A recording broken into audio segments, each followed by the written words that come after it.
Okay, so I'm going to show you how to make a rivet out of round stock here. So I got a 1/4 inch brass round stock, and you could do this with a bolt, especially if you get a bolt that the threaded part of it, once ground down, is the size of shaft you need, because the threaded part doesn't really provide you a lot of strength. And so I have this vintage armchair here, and I have to be able to move this connection right here, and it's already starting to get some reaming in the holes, and so I don't want that to get worse by putting a steel pin in there. So I'm kind of letting the brass be the weak link. So I need to have it be able to move. Okay, so I put my rod in a drill, and this allows me to spin it basically. And I have a hacksaw here. And so I want to find the length I want, and some of this is just a little trial and error, but I need to have enough room for it to mushroom off. And I also like to have it in a spot where I can spin it right there. By spinning it and cutting it, it's going to make a nice clean cut with no burr.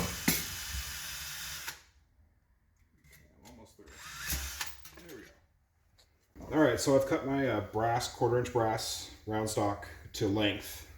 There's no real exact length you need. So for me, I just wanted to be able to have about a 1/4 inch, maybe a little less, sticking out on both sides. And I'm going to add some washers that are 1/4 inch. They're also brass. And I'm going to add one in the middle and one on each end before I strike it. Now when I strike it, what I'm trying to do is basically mushroom out both ends. If you're using a nut that you basically grind down the threads on, I'm sorry, a bolt you grind down the threads on, you don't have to hammer down one of the ends. And so also what I've done is I've taken a bit of mild steel round stock, and I've drilled a hole, and I've just kind of got like a little bit of a dish here.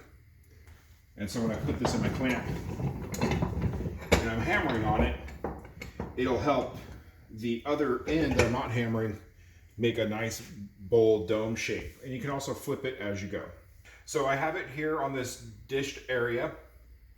I have my washer on the other side, and I have a washer in the middle because I want these two to have some movement.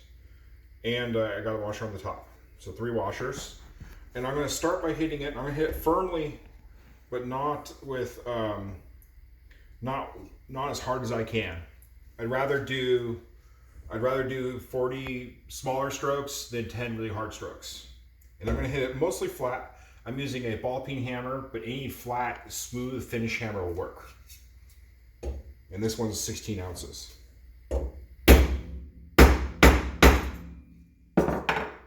Until this flares up, that might happen again.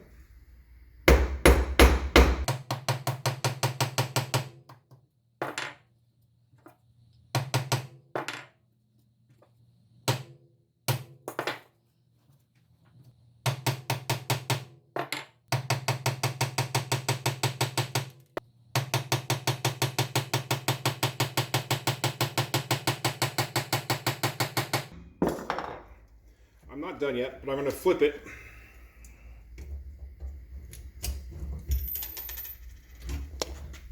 Make sure my washer's on there yet. And you can see here, it's already starting to dish out, to mushroom out.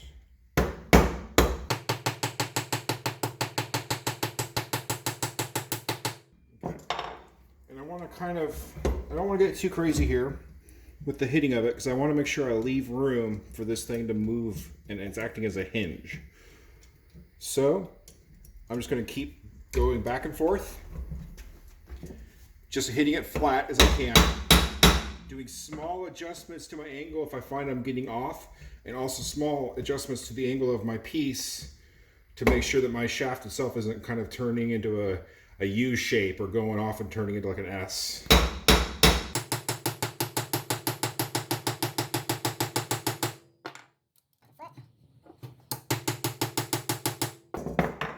take it and just kind of test it, make sure I got my movement, it's not too hard. So I'm almost where I want to be. And you can see it's mushrooming out on both sides really well. And so now, I'm going to still keep it in my dish. Now I'm going to flip the ball peen hammer. You could just do this with the flat part if you don't have a ball peen hammer, and kind of hit it off to the edges like this. With the ball peen hammer, it kind of does that for you. And I'm kind of just going around the circle. I don't want to hit one spot. I don't want to hit one spot too much. Just kind of rounding it off.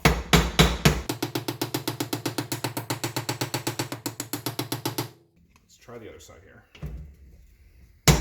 See, that dish that I made in here kind of already gives it a smooth profile, which really helps speed up the process. Also helps keep it from wandering too much. If you don't have a bar stock like this and you want to try to figure out a way to do it cheap, you could take a weight, like a workout weight, and drill a hole in it. Because usually they're solid metal.